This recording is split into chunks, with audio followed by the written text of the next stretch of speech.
Well, hello everybody and welcome back to the channel, friends. We have a very special edition of Saturday Morning React Tunes today because today we're watching the Season 1 finale of Star Trek The Animated Series, Episode 16, The Jihad. I can't wait any longer, friends, so wait no longer we shall. If you could do me a quick favor, though, and hit that like button, smash that subscribe, ring that bell for notifications. It greatly helps out a small channel, and it allows me to alert you next time it's time for some Saturday morning React Tunes. And of course, if there's anything that we do that you would like early or in its full-length format, the link to our Patreon is in the description. And if you're not a fan of Patreon, consider YouTube memberships. You'll get all of our episodes, Saturday morning React Tunes included, at least a day early. But my dear friends, all that is then and this is now, and now it's time to join on the virtual couch, grab some sugary cereal as we watch Star Trek The Animated Series Season 1, Episode 16, the season finale, The Jihad. Prepare to engage maximum warp reaction. And for the last time this season, away we go!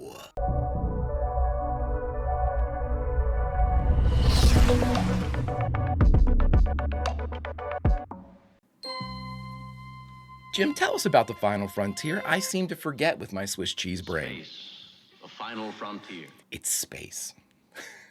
Can you believe we are through season 1 already? Jim's continuing to tell us about the final frontier. It blows my mind. I mean, and there are only, I just told Patreon, but there are only 6 episodes left in the second season. So it's a truncated season, and we have to take what they give us. But as soon as that wraps, Star Trek Continues will begin. And then after that, the movies, The Next Generation, Deep Space Nine, and I don't know what, a Voyager and everything else. So friends, buckle up. We've got a long trip, a 5-year mission, if you will. And we got to hear the last of the adventures from our original crew, and then, of course, into the movies. So I can't wait, friends. Be bittersweet to say goodbye, but more adventures are ahead. Here we go. Stephen Candle, we know that name. We're making a rendezvous with the Vidala asteroid on a unique mission. The Vidala are the oldest spacefaring race we know. Really? They say something incredibly dangerous to the safety of our galaxy is developing, and they have sent for selected specialists, including Spock and myself. Well, Spock, I understand. Love you, Jim.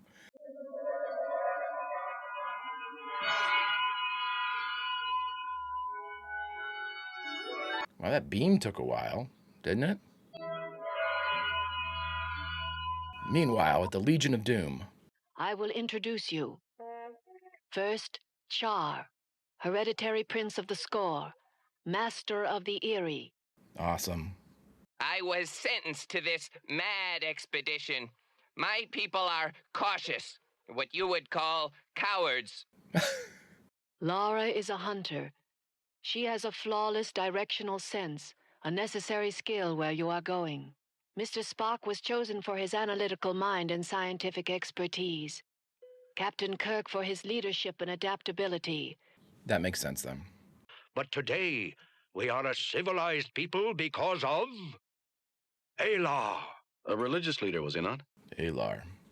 Alar's brain patterns were recorded before his death in a piece of Indurite sculpture. Our soul, the soul of the Score, was stolen. Really? They are preparing for war. Against whom? The known galaxy. It is a very real threat. The cat-like alien has reversed hands. We must recover it before my people discover it gone and go mad. Launch a jihad. A holy war on the galaxy. Who took the soul? Unknown. It looks like that way anyway. A mad planet, geologically unstable, constant earthquakes, gravitic shifts, tidal waves. This is a crazy cool setup. 3 expeditions have tried to recover it. 3 expeditions have been lost. You are the next. Why haven't your people retrieved the soul? My people could not survive on that planet. Really? Maybe it was just, maybe her hands were just turned in way, like inside. Even the Vidala are not certain where the soul is. It has directional equipment that keys on Indorite. I like this place. It's got variety. It's phasing, unfocusing. Whoa! That way. Are you certain, human? For sure, Birdman. I can't get lost. I can't be fooled about direction. She's a human? Agreed, but we're forced to travel on the ground. I want an overview. I will scout overhead. This is a great setup. This is one of my favorite setups in the animated series so far. I will acquaint myself with our supplies. Vulcans. Never liked 'em much myself. Cold-blooded critters, all of 'em. Thank you, Laura. My world, there's a lot of females, not so many men. Come we find a man attractive, we say so. I'm saying so. But we're not here on a pleasure trip, Lara. All the more reason to take what pleasure there might be in it. Saturday morning cartoon, everybody. As expected, they are adequate, and there are weapons. Against what? There's no life on this planet. But there is, Captain. Us. Ourselves. Yep. You could have put a roof on this bad boy. We'll all die here. A statistical probability. You ever quote anything besides statistics, Vulcan? Yes, but philosophy and poetry are not appropriate here. I love that answer. I love that answer. It's one of my favorite Spock answers. Volcanic action is to be expected. Never mind that. You gotta get us out of here. Well, the score will just take off. Everybody's been lost. Quack! We might be able to divert the lava flow with a barricade. Char, get us a visual estimate. Such a diversion would be of short duration, Captain. We gotta get Char a communicator. Not if we used all of the power pack's energy for one high-speed run. It is possible, but the rewiring of the power leads is complex. Good thing we have a Spock. If you can diagram the schematics, sir. Yes. Well, the coward guy's turning out to be full of good ideas. Terminal M3, red. Lead to diode shunt A37. Wow. The ravine 60 meters to your left. If it can be blocked, the lava will flow past those rocks to one side. Got it. Sword. I heard him. This is an awesome group. Seriously. I don't know. I think they said what sword was, but I missed it. I figure we bought ourselves a little time. Few minutes. It's re-rigged. Hurry. That's a cool shot. Come on, insect. Move it. 21 degrees east. 50 meters to get out of the flow path. She is really good.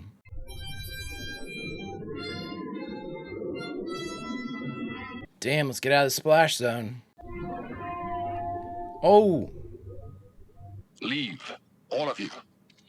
No way, dude. No way. Not without you. Captain, you must get the others away. We're all getting away. Jim would leave you, Spock. Come on. I mean, to be fair, Jim wouldn't leave any of his people, but Spock's his brother. I appreciate your action on my behalf, but your first duty is to the group and the mission. Quite right, Spock. And that responsibility includes not losing the best science officer in Starfleet. Thank you, Jim. Boy, the weather changes pretty quickly on this planet. We move on. The power pack is burned out. We'll have to carry the equipment. Oh, great. Oh, kid! Yep, make a chain. Nice, nice. I can't go any farther. Yeah, you can. I'm finished.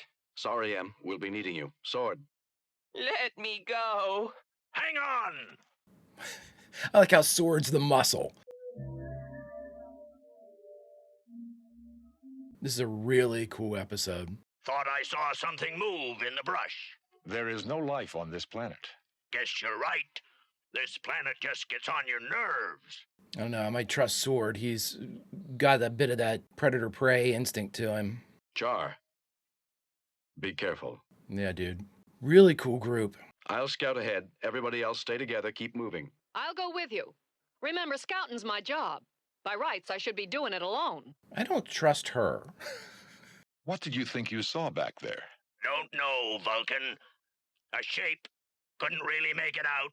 Probably seeing things like Kirk figures. Kirk figures. If there were any live beings here we should know of. Maybe the Vidala didn't know about it. That is an impossibility. Think so? I'm not so sure. I think I'm with you, Sword. I find you an attractive man. If we were together, the trip would be easier. And if anything happened, why, we'd have some green memories. Saturday morning cartoon, everybody. Oh, what was that? Can you open it? There's no lock I can't pick. Well, make sure it's not trapped now. That's the D&D rogue in me. Did you check that door for traps? They're on a time trigger. If I don't get all the locks open quickly enough, it explodes. All right, we're going to step back then, Em. You go ahead, and we have all the faith in the world in you. Oh!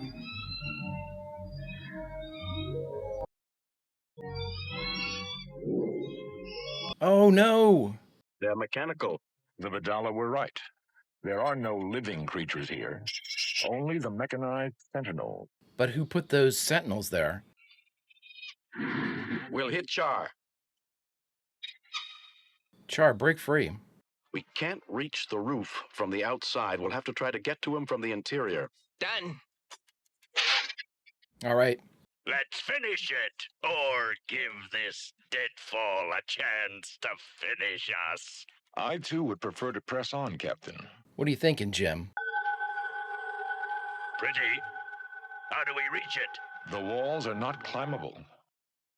Either we find a way to reach it from here, or we fail. Em, be careful. 3 previous expeditions tried and were lost. The planet is a natural trap, but that's not enough. You suggest sabotage, Captain? Yes, Approximately 82.5% in favor of the possibility. but it doesn't matter if we reach the soul. Apparently, the others didn't get this far. You don't see them around. I mean, like their bodies. I'm not built for that sort of thing. I was going to say, Sword can't make it up there. I mean, he could easily be the traitor, too, but that doesn't make sense. He was warning them. Spock, will our combined phasers disrupt the field? I cannot define the field's energy base, Captain, but... Alrighty. 1,000 feet up, no method of reaching the soul except by air? By flight? Char, Dude. you stole this. You'll start a bloody crusade across the galaxy. Tell us why, Char. The score were a warrior race. Slaves to the illusion of peace. Cowards, soft in our comfort. This sick dream has stolen our souls. I will lead my people into glory to avenge our history. The warrior races of the Federation will rise to battle the score. Yes, a noble death to win a great dream. Okay, so you're crazy. You will die, but you have my respect. You fought well. You die in grace. Okay. There's still a lot of us and just one of you, bud. Uh-oh. He's turned on a gravity neutralizer in the building. Spock, how long since you've worked out in null gravity combat exercises? Last week, with you, Captain. Last week.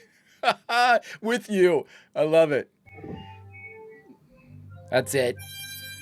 Tag team back again. Let me die. You're going back with us. Let his people handle him. I'm sure there's probably like-minded folks among Char's people. The soul of Alar is returned to his people. What about Char?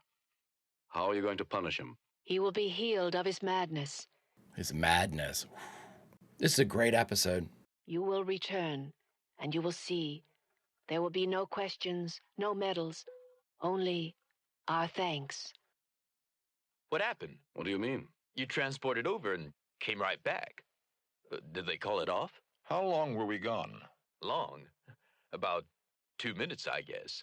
Wow. The Vidala changed their minds. The danger is past. Back to your stations. We have a lot of other places to go.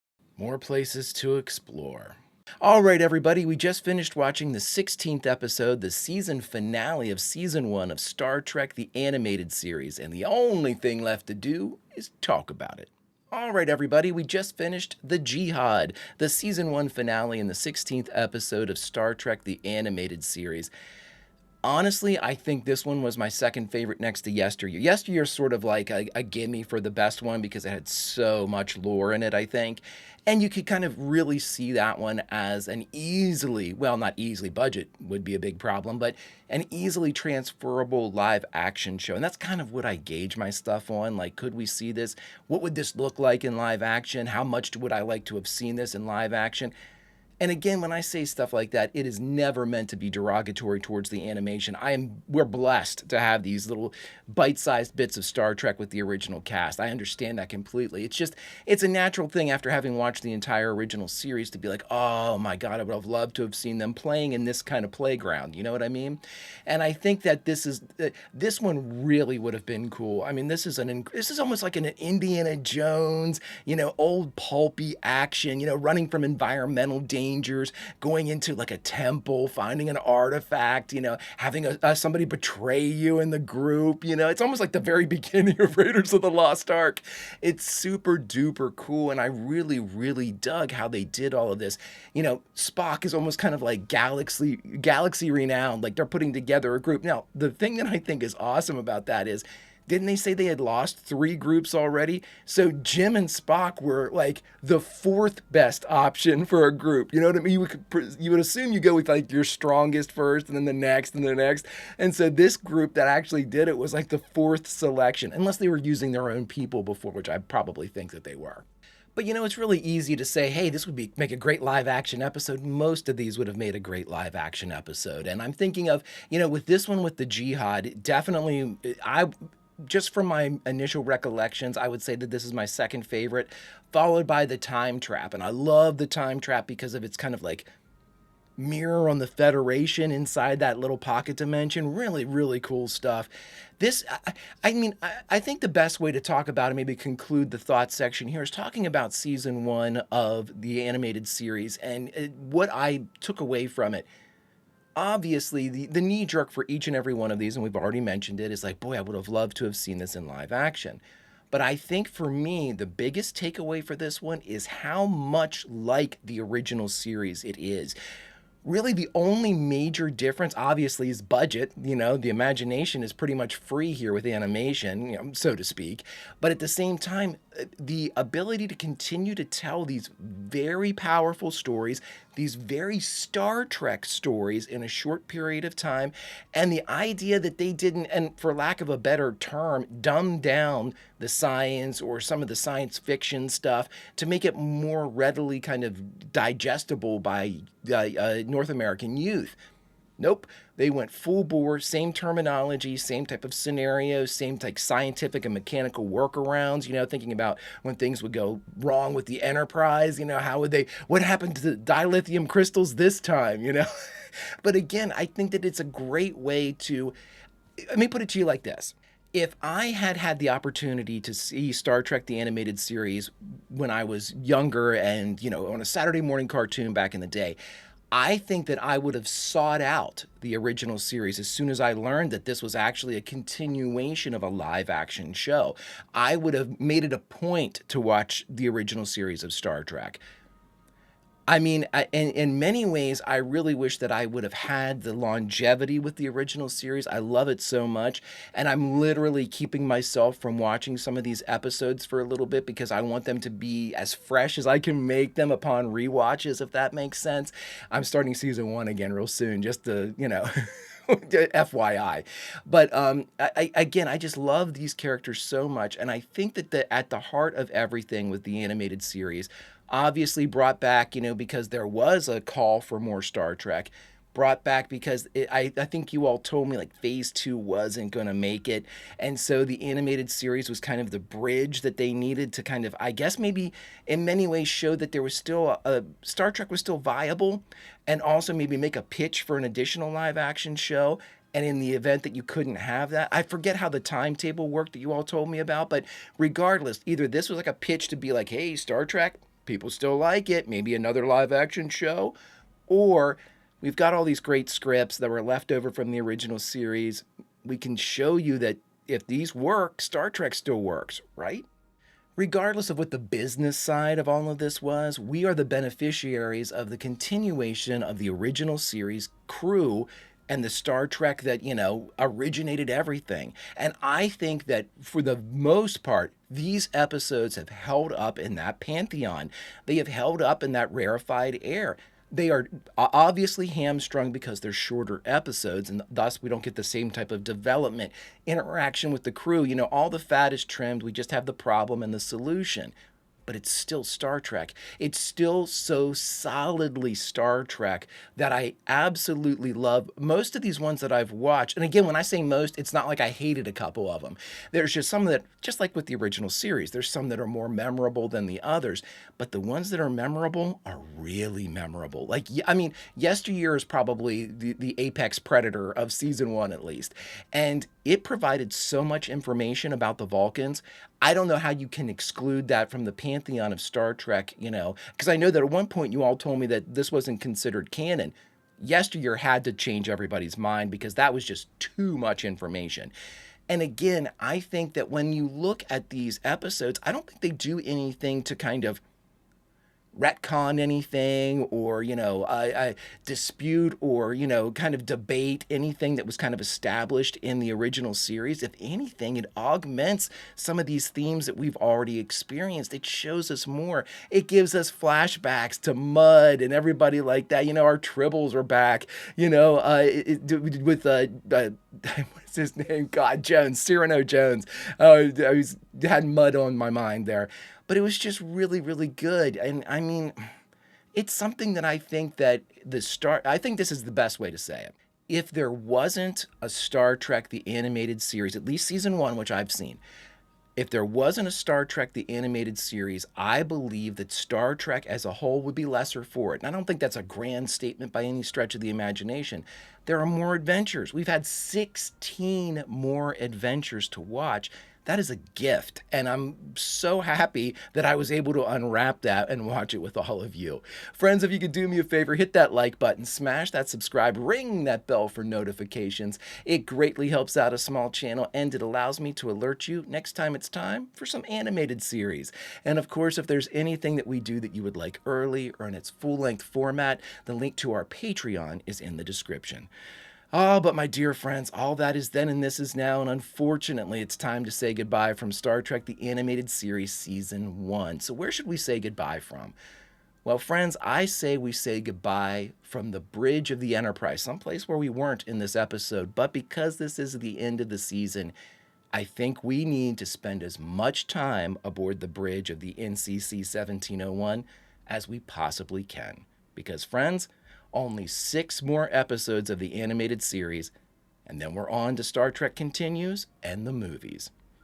Until such time as we can fly with Jim, Spock, and the rest of the crew again, Vulcan roll, and I'll see you.